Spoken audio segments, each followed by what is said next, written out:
So it's like this hyper grace Christianity is like, I just heard it here, it's like a dog returning to its own vomit. Hyper grace Christianity, what is that? That's like you pray for mercy for so long, like in the world, and then at some point it gets to be too much. It gets to be like irrational. And I appreciate Jamie Walden, who's a very powerful pastor, teacher on YouTube. And, you know, he has his own ministry, but he's like, when stuff hits the fan, do not pray against it. This is exactly the will of God. Do not pray against it. But this, like, it's like, and I feel like this is just the way it was supposed to go. In the end, it was like, you know, like, especially precursing the upcoming Antichrist, it's like Christianity is going to quickly turn satanic. So this is why the Antichrist probably isn't going to be the worst person ever, because Christianity is going to quickly become satanic because the world is not a good place. But this hyper grace Christianity, people are trying to, oh, pray against it. Oh, pray against it. Pray against it. Pray against the fire and brimstone. Like, that is the will of God, the fire and brimstone. And, you know, some of them are naive and mostly innocent. But when it comes to the upcoming Antichrist, a lot of so-called Christians are going to be like so mean to the dude. They're going to be like, we hate this guy. We want him dead. We hate this guy. We want him dead. It's like, oh, you profess to be Christian, but you want this dude dead. But you know what? I don't know that it's all in vain, because sometimes I look around and all throughout 2020, God was telling me this. Like, he was drilling it into my head because it was so out of this, like, it was so unbelievable. But he was like, remember, Lauren, when two monsters breed, they create a monster. Monsters are breeding monsters. So, by the way, I'm not violent. I'm not going to do anything violent. FBI, don't come for me. You're so annoying. But God was telling me all throughout 2020, he said, when two monsters breed, they create a monster. And the signal went out to all these monsters to breed more monsters. So monsters have been breeding monsters, especially since 2020, because the signal went out.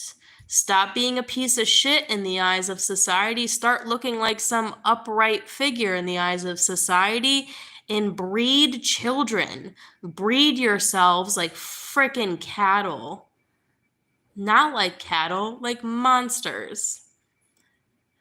So monsters have been breeding like frickin' rabbits. And this is why I don't think every kid is cute. I don't think every child is cute. You know, a lot of them are very disobedient to parents. There's this like viral video going around. Actually, there's a lot of them, but it's like parents are depicting the way their children eat food. Like, the children like eat a bite of food and then they like go and do a somersault. They run around, they act crazy, and then they come back and they like, the parent is sitting there like, here, eat another bite of food. And I was like, these videos are funny. Yeah, they're funny. But I was like showing my dad, I'm like, dude, did we act like this? Because to me, I'm like, this is bad behavior. And my dad was like, no, kids did not act like this when you were little. You sat down and you ate your food. He was like, you know, parents used to make their kids obey them. But nowadays, parents don't make their children obey them.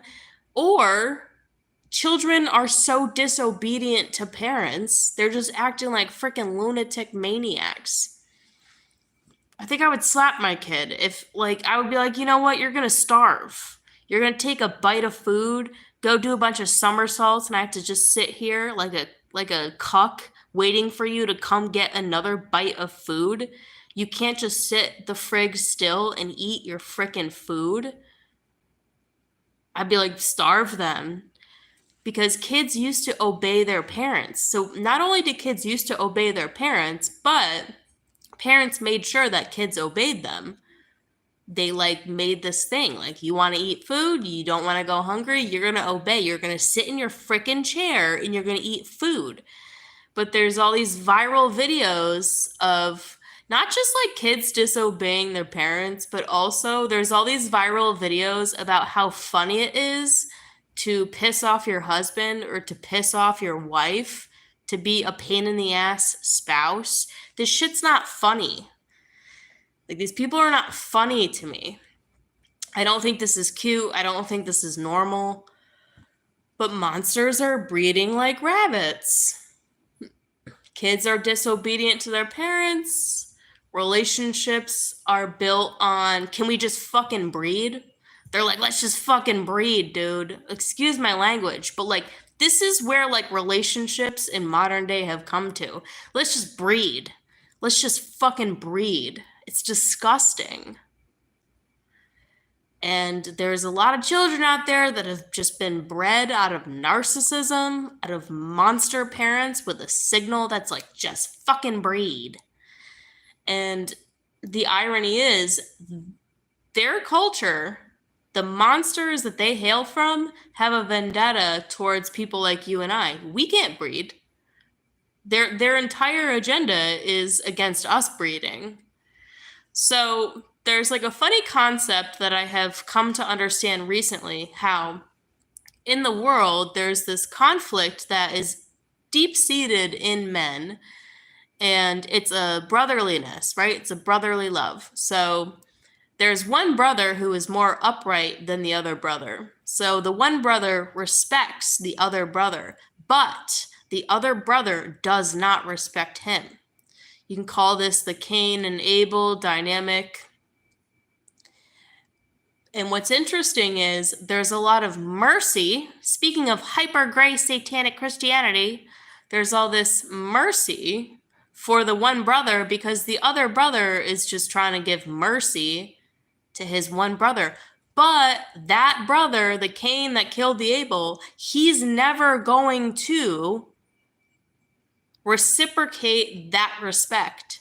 So while the Cains are breeding like rabbits, the Abels are not able to breed because the brotherliness keeps them down. For as long as time's gone on, there's always this hope that like at some point, the other brother is going to find some sort of respect within himself that's going to allow his brother to flourish. It doesn't happen. And I feel like that's where we're at on the timeline. We're learning it doesn't actually happen. It doesn't happen.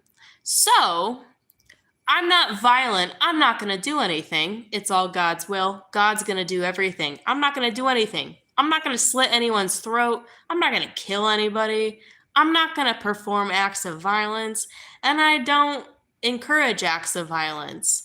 God's will needs to be done. So when it happens, this hyper grace, people are like, oh, this is hyper grace is becoming super satanic because we need to learn that these other people are never going to have the due respect that we have in not killing them. I'm not going to kill anybody. God speaking, like, God's will. Like, it's like at some point, God needs to kill people. Sorry. Like, no one's I don't know. It's like people fear talking about this. And if anyone should fear it, it should be me, because people have sent the FBI to my door time and time again for talking like this. But they've taught me how to say things without getting the FBI at my door. I'm not going to kill anybody. I'm not going to perform acts of violence. But it's speaking from an existential standpoint about deliverance from God. At some point, you have to understand that these people that you give hyper grace to, hoping that at some point they're not going to try to kill you or your offspring, they're never going to do it. They're never going to do it. So at some point, God has to kill these people. God has to murder these people. Murder and assassination. This is the mechanism of Saturn. This is the mechanism of the Antichrist. This is why the Antichrist has to come around. This is why the Antichrist is not going to be the worst figure in the eyes of people. And the irony is the hyper-grace Christians, oh my God, we fucking hate this guy, we're gonna kill him. Oh, the irony. Like, the irony. God needs to kill people because these people do not allow us to thrive. They don't let us survive. They don't let us thrive. And they do everything to kill off our offspring or the potential of us having offspring. Meanwhile, they breed like rabbits.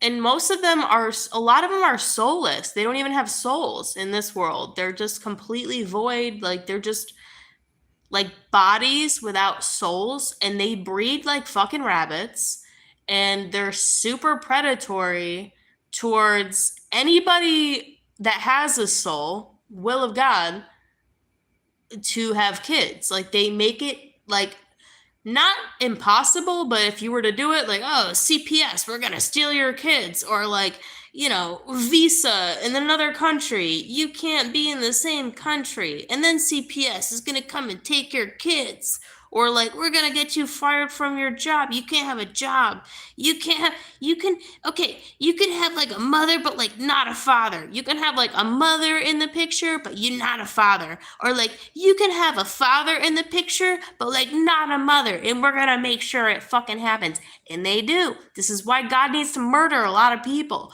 Murder and assassination is the mechanism of Saturn. So when God turns to the mechanism of Saturn, this is the ability to dish out warfare without karmic return. This is why people, like, you shouldn't do this. You shouldn't be violent. You shouldn't perform any acts of violence because you don't possess the mechanism of Saturn that God possesses when he comes to murder a ton of people. Because it's the mechanism of Saturn. When God chooses to use the mechanism of Saturn, it's to murder a ton of people without any backlash. Historically, I think if it was happening prematurely, God would murder people, or people would pray that God murdered people, and then people got murdered, and then it would come right back on them. It was like karmic return. But in the end times, we're looking at time and time again where souls have chosen nonviolence, right? They've chosen to like hope that their brother doesn't be a piece of garbage, but he won't. That's what we're learning. We're learning that the other side of the equation, right, the narcissistic side of the equation, they will never stop. Like, they're never going to give the respect to you that you gave to them all these years. So God says, I'm not coming back to bring peace, but a sword. He's coming back to murder. Murder. Death. Murder. The mechanism of Saturn, which comes through the Antichrist, which is being able to kill people without any karmic return. So if you killed somebody naturally, you get karmic return because you're not meant to kill people. But God can kill people in a very big way. When he comes back around to use the mechanism of Saturn, it doesn't come back to him. This is the end times. It doesn't come back to him. This is not like some kind of like karmic backlash. He's just going to murder people. This is the spirit of the Antichrist. And a lot of people are going to be like, oh, he's so horrible. Oh, he's so terrible. These hyper-grace Christians. Oh, he's so terrible. Dude, at this point, like, don't you wish a motherfucker would just kill you? Like, don't you wish someone would just take you out of this world? Because you can't do it yourself, right? Suicide comes with karma. The Antichrist murder doesn't come with karma. Take me out of this world. Finally bless me with what I've always wanted, which was just to die out of this world, not be a part of this world. And then, for all those other people, it's murder without karma. He's not the worst person in the world. He's giving murder without karma. This is the mechanism of Satanism. This is the mechanism of Saturn. This is why hyper-grace Christianity is quickly turning super friggin' satanic.